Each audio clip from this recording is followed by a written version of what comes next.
In Darwin's Black Box in 1996, Behe spotlighted and made famous a number of really interesting discoveries that had been occurring in biochemistry and cell biology over the last 2 or 3 decades. And what biologists, molecular biologists, cell biologists, microbiologists have been discovering is that at the level of individual cells, there are little tiny examples of nanotechnology, little tiny machines at work.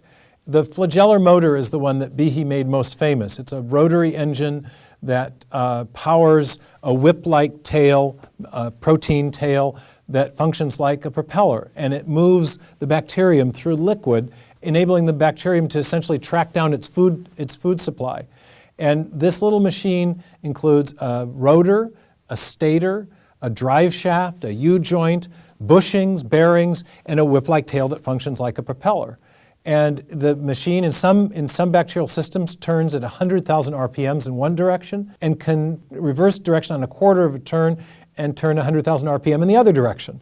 Bacterial flagellum is a true nanomachine, about 40 nanometers in size. It's amazing. I mean, E. coli, salmonella, which are kind of our model systems for the bacterial flagellum, can propel a cell about 20 lengths per second through a very viscous medium, like water to these organisms. And you extrapolate that to human scale. 20 body lengths per second, 6-foot person, times 20, 120 feet per second.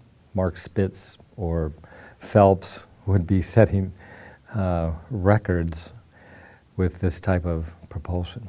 It's hardwired into a signal transduction circuit that allows the bacterium to sense changes in the sugar gradient in the surrounding liquid. This signal transduction system is actually a short-term memory system where the cell is, if it's going in the direction of an attractant, a nutrient that it can use to metabolize, it follows that chemical gradient.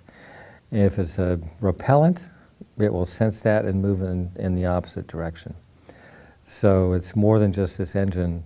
It's an extraordinary piece of nanotechnology. It's high-tech in low life.